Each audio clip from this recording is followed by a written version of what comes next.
a 4. John, today we will be discussing how to design a one-page RPG. Oh, no. This is great. And then right after, you will be forced to play it. Oh, no. Tune into Splatbook for the actual play of the as yet unnamed one-page RPG that Chris and I are about to design.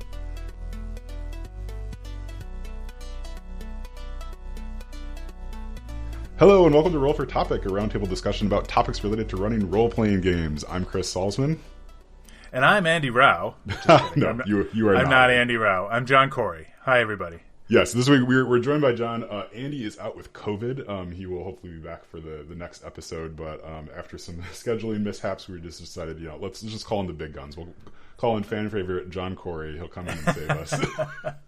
Well, get well soon, Andy. Whenever I hear somebody has COVID, I worry, but it sounds like you're on the road to recovery. Yes, yeah, he is on the road to recovery. Yeah. So today we're going to be talking about this topic, but before we get into that, I'm going to surprise you with something. Yeah.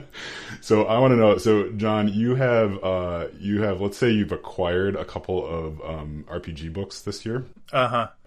Are there any of them that you particularly like that you think are like, wow, this is a good one to either read or to run? Oh, so there was a Kickstarter. Mm-hmm. Surprise everybody! There was a Kickstarter from Free League Publishing. Okay. And I think that. I'm trying to remember if the Kickstarter ran early this year or late last year, but the delivery came of just a couple months ago. It was new material for Vaesen, which I'm about to start a campaign of. And the book that surprised me, there were 2 books that were going to be included. The one I backed it for was called Mythic Britain and Ireland. So it was going to be a bunch of adventures in Great Britain from the 1800s and Ireland, and it was going to be about fairies and fairy folk living in those places. There was another book that I didn't really consider. It was just part of the Kickstarter. It was called Seasons of Mystery, and that is an expansion to Vaesen, and it's set in Scandinavia like the rest of the adventures in Vaesen are. But in reading it, it actually had a really nice theme. And I enjoyed all of the adventures. The theme was each adventure is set in a different season. So there's one in spring, one in summer, one in fall, and one in winter. Yeah. And they are the Vaesen are thematically appropriate, and the theme really revolves around that. Like in the summer, there's a huge problem with wildfires. And in the winter, it's colder than it's ever been. So it's really leaning into that. And not to keep pushing the same material over and over, but they just keep knocking it out of the park. And these adventures in Seasons of Mystery, I think it was good. Like, I was expecting Mythic Britain and Ireland to be good because it's Graham Davis, and he worked on like Warhammer 40K. Like he's been working in this industry forever. So I was like, this is going to be great. But they had this other book that I just didn't expect to be as good as it was, and it was a nice surprise. That's nice. Is the idea that you could run all 4 of those seasons back to back? I think so, but I think I've decided... So as I'm starting a Vaesen campaign, I've decided to run one of them, and it's not going to be in order. I've decided not to start with spring. Mm-hmm. And I won't say which one, but I've picked one out of that group that I think is really good, and I'm going to actually kick off our campaign with that. One of the nice things about Vaesen and other Free League games is they do have a level up mechanic, but it's pretty tame. Right, you're just you're just leveling up this skill here and this feature here. You're not suddenly at 5th level you don't get Fireball or whatever. Well, then what's the point of playing Vaesen? I know. So we're only going to play it twice. No, seriously. But what it means is all adventures are compatible with all groups. I mean, there's some that are better for more experienced players. But, adjusting difficulty is very easy. They're not wildly different in difficulty because you play regular humans the whole time. Sometimes you do get better at stuff, but you also sort of become a insane disaster as the game goes. So that's good. Yeah, that's pretty cool. Yeah. Is it designed, is Vaesen designed to drop in and out of it? I guess from week to week, or are you telling a complete story over the course of a campaign with that? So all of the mysteries, and it is a game about solving mysteries for sure. Mm-hmm. That is the core value of the game. It is designed so that you are a group who lives together and works collectively. So cool. So you can't. So they give you a lot of stuff to connect the mysteries, but there's not a super clear overarching plot. So what I'm hoping to do is let the as I'm using pre-generated mysteries with some modifications, what I'm hoping to do is let the backgrounds that all the players have given me inform the overarching plot. How do we start to pull these things together, combined with some of the bits they give you in the book for competing organizations or people with nefarious plans or that kind of stuff. So I don't, surprising no one, I don't have my Uber plot all mapped out before we start. We'll figure that out as we go, but yeah. Yeah, if you haven't heard John on this podcast before, he is not what I would call a GM who has like the Bible that he's going back to in between sessions, the story Bible. Yeah. Exactly. Yeah. That's great though. I mean, I think your players are going to have quite a bit of fun, I think, with that campaign. Yeah, I'm excited. All right, well, yeah, thank you for that. And then I failed to mention that you're one of the hosts on our sister podcast, the Splatbook. That's right. Yeah, so I'll give you a chance to maybe pitch a little bit too at the end of it, but can you give us like the quick pitch for Splatbook, just in case there's somehow someone who has only listened to this podcast and never listened to yours? So I do it with my friend Kyle Latino. Kyle is an art professor, and he's really interested in different ways to get at RPGs from a design standpoint. Like, how can art help you design or create in RPGs? How can maps do that? And so what we do is we just kick around different RPG topics each time. And so there's usually a theme. For example, the last episode, which will drop a week after this one, is about difficulty. And how do you make difficulty interesting? What's the difference between game difficulty? What's the difference between player skill and character skill? What's the difference between difficulty and likelihood? So we take usually a broad concept or genre of an RPG, and then we talk about it. And Kyle and I love this stuff. So so far, every episode we've recorded, we just tend to get lost for a minute and get really excited talking about it and challenging each other. So that makes it hard to edit, but as I have to do the editing, Kyle doesn't care. But that's my pitch. It's a enthusiastic conversation about a deep dive on a specific topic about tabletop RPGs.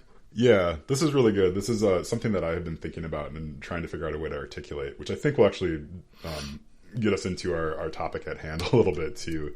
Is that I'm feeling more and more that games and tabletop role playing games in particular, it's almost like a skill that you can pick up to like take and modify in like a non-commercial way, if this is making any sense at all.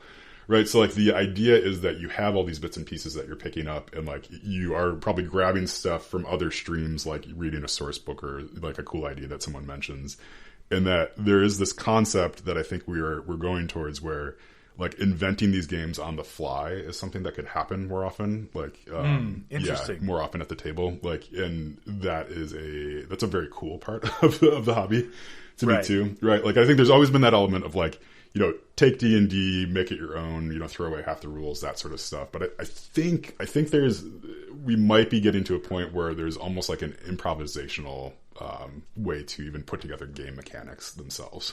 That's super interesting. Well, I guess we're gonna try that out today. Yeah, we're probably gonna fail pretty miserably, but yeah. So let's talk about this. So this topic was added by Tim Saucer, who has been on the podcast before. Yeah, so this is design a one-page RPG. So this is pretty daunting. I mean, like one-page RPGs I think can take quite a long time to actually design and develop and stuff like that. But so let's kind of do our best. And the place I always like to start is kind of defining our terms. So a one-page RPG in my mind is something where the rules sort of fit on like one-page Word doc, that style. Yeah, thing. An 8.5 by 11 sheet of paper if you print it out. Yeah, so super simple. Like you're probably going to be focused on one or two mechanics, if that. Probably more like one mechanic. Yes. And then you might hint at like a setting or a tone or something like that. Right. So that's sort of your structure for the one-page RPG. Yeah, and I'm trying to think, like, does a 2-page RPG exist, or does it, like, jump up from one page to 10 pages? I don't know. I don't know the answer to that. Sometimes some people will do front and back, I've seen. Oh, wow. I've seen some wonderful scenarios back when Google Circles, was that what it was called? What was Google's social network that they did? That's to Google Groups. Google Groups. Google Groups? No, that's not it. Yeah, no, but... Google's dead social network. For some reason... that we could explore another time. RPGers loved that thing. And there were groups for every obscure RPG you can think of. It was wonderful. It was a great place to hang out. If you were learning a new game, you'd drop into a group and be like, "Hey, I'm new here," and people would show you reference. It was great. I loved it. But anyway, so this guy on one page he would do a map of a dungeon. He would call it one-page dungeon. So one side would be a map, and the other side would be the room descriptions, and that was it. So that's more of a scenario thing. But yeah, I think the one-page RPG was really a tool to get people to hone their idea.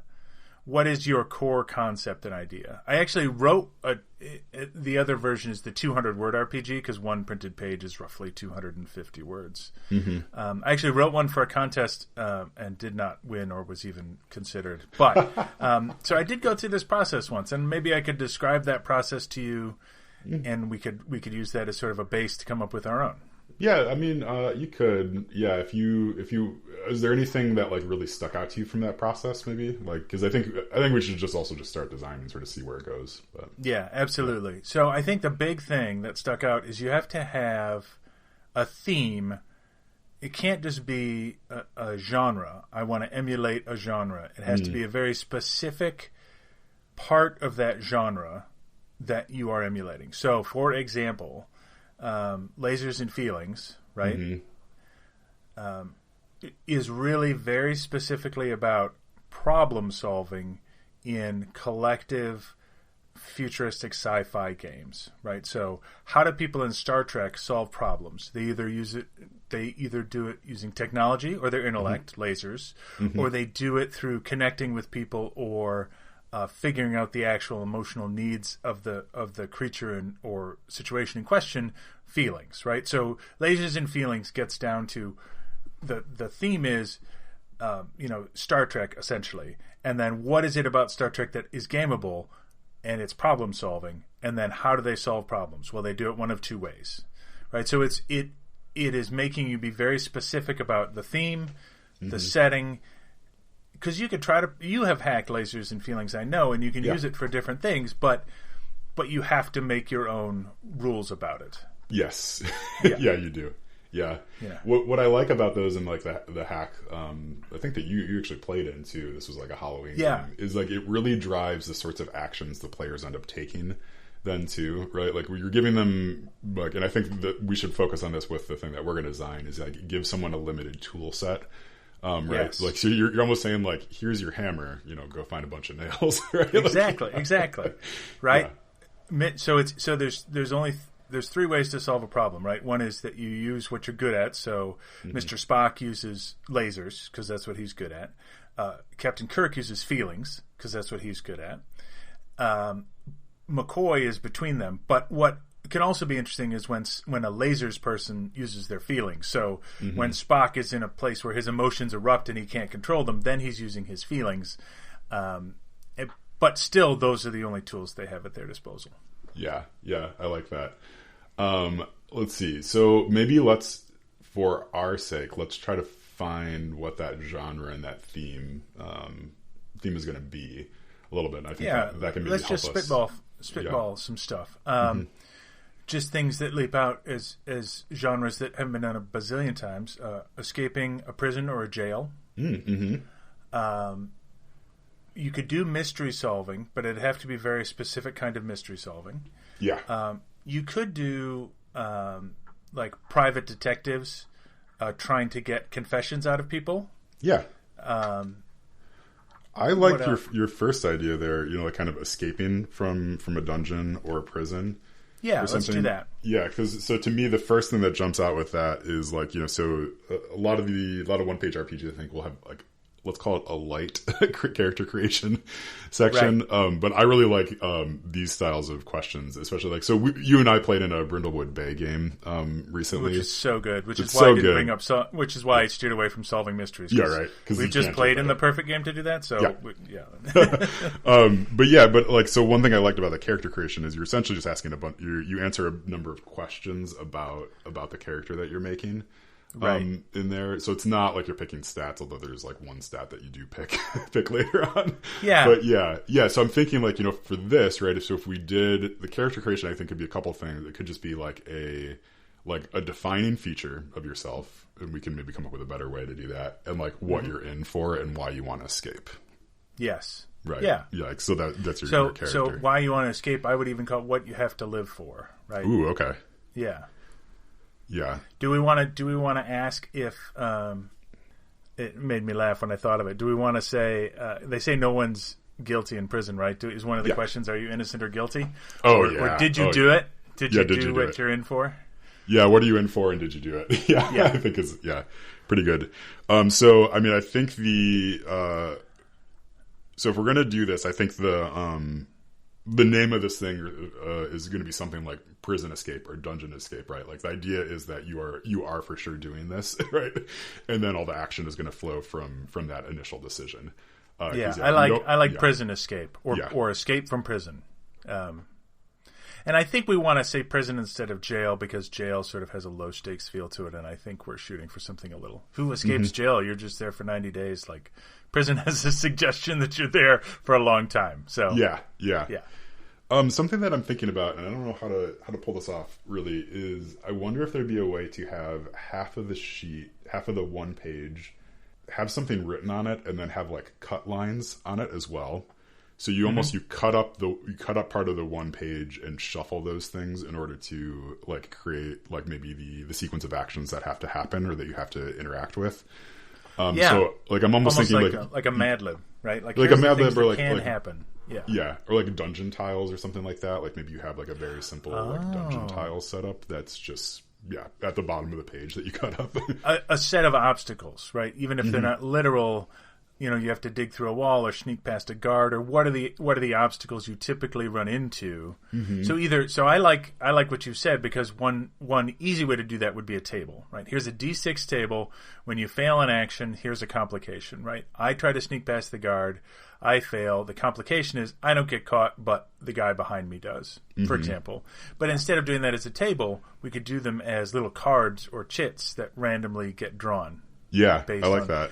I like that quite a bit. So what do you do next? We try to do this. Okay, here's the complication, and we can add, what are the challenges, and then we could have a set number of challenges that you have to overcome to tell your story. Because I think one thing that has to be assumed here is that you do escape. Oh, interesting. Okay. So let me give you I'll give you my 2-second pitch on the game I designed, which was it was a 1-page RPG about being a supervillain. Okay. In the text of the RPG, I said, look, supervillains always lose. The question is, how do they lose? Yeah. So I think I want to bring that here and say, for the Great Escape to work, Clint Eastwood has to escape. The exciting part is how he does it. Now, it depends on the kind of gamer you are. Some people would say, well, that's dumb. But if you watch an American TV show, when's the last time you watched a mystery show where they didn't solve the mystery, right? Yeah. Or prison escape show where they didn't escape from prison. So I think that has to be assumed, and then the fun part is, what are the complications between you and your goal? Yeah. So then, I think that also then gives the person who's running the game a hint towards how hard they're going to go against the players, right? Like, yeah, because there's a scenario in which, like, if you were playing this in an antagonistic way, you would just say, well, like, all the guards surround you before you get out, and like you're put back in your cell. So then, do we need some guidelines? So two thoughts. I think we need some guidelines for our game master. Mm-hmm. The goal is to complicate the players' lives, not prevent their escape. For example, would be a guideline we would give the game master here. Yeah. But also, that assumes we have a game master. If we have an automated system to create complications, maybe it's just a bunch of players. Yeah, I think you could do that, and I don't really see why you would need a game master, right? Like, if there's going to be any dice rolling, I think you get to hand a die around. I like this. Let's go with like a GM list system, right? So there's probably, this always happens even in the GM list system or board game. You always have one person who's like the rules master. Yes, exactly. Yeah, that's just the teacher, the tutor, the teacher. Yeah. The tutor, the old timer. Maybe you could call it the old timer. I like that. Yeah. Yeah, the old timer in this one. So choose one person to be the old timer who is just explicitly in charge of, like, I don't know, making sure you follow the rules. I just the movie I thought of when you brought this up, when we came up with this idea, was the Shawshank Redemption, and there's a great old timer in there. Mm-hmm. And I was watching that movie with my dad, and he said, I know that guy. I've seen him in more movies than I'd never seen him before.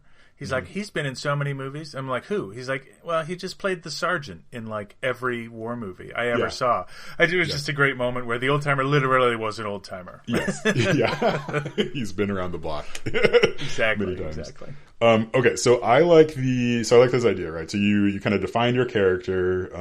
We don't have really a GM here, and the idea is that you have. I mean, do you even want to have like a dice roll for like how many complications you need to get through? Or is it just that there's, you just have to do 5 of these, right? Like you cut up everything, you draw off the top of the deck the first 5. I think something like that, because the other option would be you'd have to do something complex, like it can't be 1. Mm-hmm. Like that's not much of a game. So you have to add a modifier to the die. And if it's a D6, then you're talking about 3 through 8, and 8 feels like too many. So then maybe it's a die 4, but then. Yeah, part of the point is that you can do it with just a die 6. So I think just a set number, get through 5. Yeah. We'll give you 8, shuffle them, get through 5 of them. Get 8 through 5. I don't know. I'm trying to think is 3. So if you have, let's say you have 3 players, are they all getting through the same 5 obstacles? Or they... Oh, interesting. That's a great question. I think maybe that's the turn-based part of it, is everybody takes a turn. People can collectively solve complications, but each player draws one, and they start. So it's draw the complication and describe it to your fellow players. Right? So that's your role as a player. And then collectively you guys solve the complication. Yeah. Because I think... Or what about this? What if it's like...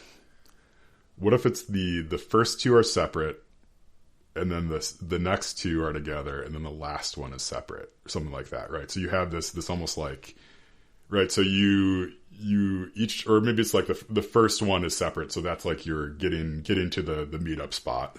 Okay. And then you have a couple that are together, and then there's one for the final escape. I got you. That's great. So what you've just solved there, which is great, is compounding complications, which is what makes these stories great. You've got to dig through this hole. Well, you've got the hole hidden behind a poster in your cell, but now you just found out the warden's going to toss your cell tonight. Yes. Right. So not only do you have to dig through the prison wall, but there has to be a second complication to make you do it, so that you can't just take months or years doing it. So I think that's important. Like, start with the situation. And then introduce, go around. I don't think we have to work out the exact mechanic, but go around and introduce 2 complications per turn, and people take turns drawing them and describing them. Yeah. Okay. Yeah. So is there a complications and an actions deck, if that makes sense, right? So you almost have complications are things that make whatever your scenario a little bit more complicated, and then actions are actions you actually have to take to get out. Well, I think there's 2 ways we could do the actions. One could be attributes, right? Like, wits, brawn, sneaky, for example. Or objects, crowbar, nail file, whatever. I think those need to be the player's resources, whether they're attributes or material things they have, that they then spend to solve the complications. That's interesting. Now they could be random, right? You could shuffle them out and hand out 2 per player, right? Yeah, I like that. So you maybe have a couple things in your cell around your person, and then you have to use those in order to get through. I think I don't want stats. That's just a sense that I have. I think I don't like stats. I think the hook for this is, I think the hook is right. You're telling a collaborative kind of story about how you have your belt escape. And a nail file. How are you using these to overcome these complications? Yeah, or you have a cake that someone baked you that actually doesn't have the nail file in it, but you have a cake. Right? Wacky ones or serious ones. Like you can also label them so people can choose their tone, right? Yeah, I'm just thinking maybe you a lot of guys will have people will have books and stuff in their cell, but I'm imagining if you had a copy of the encyclopedia, a large book, right? Yes. Or a family Bible, something like that. One of those old school family Bibles. It's that's got some heft to it that you might. Yeah, they should be useful, but not directly, right? So a pair of bolt cutters is too obvious, but something else, like a giant book. Like, how would you use that to solve your problem? Yeah. Okay. Yeah, giant book. Or I mean, even the cake. I mean, you could see like a couple scenarios, right? Like you use it as a bribe, or there's some dogs running after you, and you throw it for the dogs. Yeah. Yeah. Or you manage to squirrel away a pack of cigarettes. Like that's incredibly useful. That's a prison economy, right? So all of these things. Okay. You've got the snitch has caught you. I try to talk him into taking my cigarettes instead of turning me in. Kind of. Yeah. Yeah.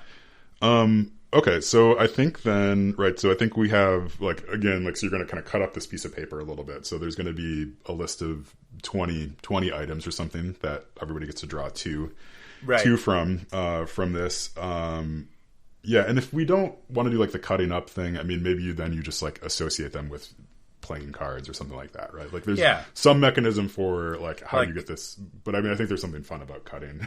Yeah, I think so, too. And I like visually, I like the idea of the bottom half of the piece of paper being 8 or 12 complications that you say, okay, these are your cards, cut these up, shuffle them. Mm-hmm. So, like when I'm visualizing the sheet in my mind, it says escape from prison at the top, and then it's got, you are an inmate, okay? You answer these 3 questions.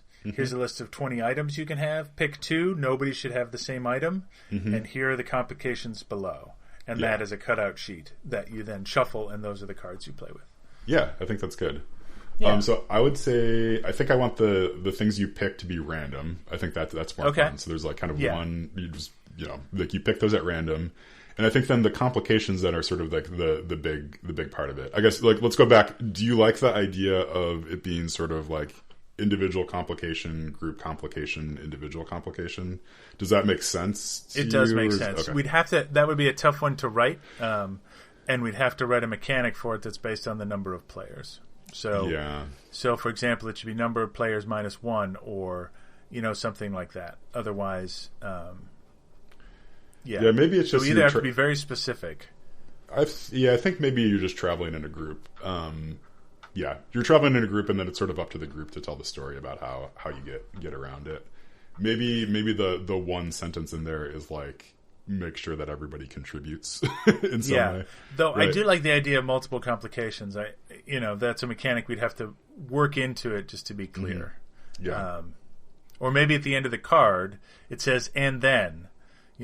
So you sneak through the laundry, and it says, and just when you thought you were out, ... and then you turn over the next complication. Oh, so something to connect the complications. Yeah. This is, again, probably more complicated, but would we want to have like 3 categories of complications, like starting, middle, and end? Oh, that's even better, because then we could just write them as compound. So we'll have a deck of starting, a deck of middle, and a deck of end. Mm-hmm. Yeah, and then you're talking 3. It's very clear, and the middle one can be compound. Yes. Not only is the guard you bribed not working in the laundry that day, but it's but there's a lockdown because of something else, right? Like what are the compound? So there's a beginning one, which is here's the first easy hurdle, a middle one, which is multiple difficulties, and then a final one, which is the big sort of grand one. Which is not mundane. It's huge. You can see the light, but this is between you and the light, and you've got to solve that using all your remaining stuff. Yes, I like that quite a bit. I think that's a good setup, and like maybe you could just say like for a longer game, add additional middle complications. If you want to play a longer game, add a second middle complication. Yeah. Okay. So let's. So I think this is a pretty good structure. Let's stop for a second and come up with some examples of what the start, middle, and end ones could be. Sure. So okay. So this is actually a good question, because I immediately was like, I don't know what any of the starting complications would be. I mean, I think like going back to what you said, like maybe it's just maybe it's something. Maybe like the starting complication is like a new warden is starting his job today. Yeah, exactly. You, it'll be a motivating factor, I think, right? Like, you had all agreed on a prison break. You've met in a location, and maybe we have them some choices for the location: the laundry room, the library, the rec hall. Complication: unexpected change of guard, new warden today. item you were promised is not there, right? So that's your starting complication. So you were promised that the guard promised to leave you the key to the outer cell. It's not there. How are you going to get out instead? That's your first complication. And then you can get your compound. Yeah. So that's my example. Would it be, yeah, that makes sense. I'm wondering, like, I think each of those are going to have to be a little bit wordy. I'm almost wondering if maybe it should be like opportunity. Like the first card you pull is your opportunity. If that makes sense. Yeah. So like the idea being that, for the most part, every day is relatively the same, but on this day, your opportunity arises. And then you flip it over. It's like, there's how a do new you award. Exploit it? So the first complication isn't, you've got to say how you exploit it. Cell doors left open. What are you going to do? Or something along those lines. Okay. Yeah, so those, we probably want it to be a bit oblique. Again, taking from Brindlewood Bay, right? I think like one of the strengths of that game is just like the clues are written like just vague enough that you can kind of connect them in lots of different ways. So I'm wondering if it's not like the doors are unlocked, but like you find a key, right? Yes. And then it's like, okay, well, does that key open the main exit? Does it open like a specific cell, right? Like then you can kind of narrate that. Yeah. So the opportunity is you find a key, and the shared narration is what does it open, and how does it let you get to the next player or the other players? Yeah. Okay. So you find a key. There's a new warden. What's something else that could happen? What if there's like there's a prison riot? Like I know that sounds really scary, but like mayhem is an opportunity in this situation. Yeah. Like you plan to escape, but suddenly there's a riot. Yeah. Your opportunities come sooner than you expected. Describe, what is it over? Yeah. Yeah. Riot. Oh, like a storm knocks the power out. Right. Oh, power outage. No, that's really good. Yeah. Like power outage and generator fails. Yes. Yeah. Okay, cool. So I think there's like, a handful of those opportunities. And then, so the middle section, opportunity, I want some like fun names for this, because I like opportunity as a thing. And then like the last thing could be like final escape or something. Or like, I like the middle off one into was, the sunset. It's going to be, you got to be kidding me, or something like that. Like, yes. Oh, that's perfect. You've got to be kidding. What are the chances? Why does it always happen to me? Something like that. Yeah. Yeah. What are the chances? That's good. And then not only is the guard you bribe not in the laundry, but and then I think this is where this section, I think we imply the plan part of it a little bit. Yes. Right? Like you said, like the guard's not in the laundry, or there's two guards. Like right. We've got to give some narrative framework, so they're not just making it up out of whole cloth. And I think this is right. This is where we say, you had planned to do X and Y, but this is complicated by these two things. Yeah. So it's like tunnel collapsed. Yeah. There's an additional guard. Yep. Like they're building a fence. Yes. Yeah. They're new building construction a new in the fence. prison. Yeah. Like another prison group has stolen your idea and is trying to steal your resources. Yeah. Another group of escapees. Yeah. Yeah, stuff like that. So I guess let's just real quick talk through like how would that work, right? So you flip over, there's another group of prison escapees. So I think we would then it goes in kind of the discussion mode of like, then what of your resources are they trying to take? How are you going to talk them out of it? What do you need to offer them to prevent them? Or how do you deceive them to make sure that they get left behind? So there'll be probing questions, and to give the players agency, we allow them to choose a probing question, right? So they can deceive them, or partner with them, or trade with them, right? Yeah. So we can sort of present those as narrative questions. 1, 2, 3. Do you want to trade? And what does that look like? Yeah, I think that's good. And then if we're finding that like we're running out of room on the page, I think you just knock it down to like one question or something. It's like, there's another group is escaping. Do you join them, or or what do you have to give up to gain an advantage over them, or something like that? Yeah. Okay.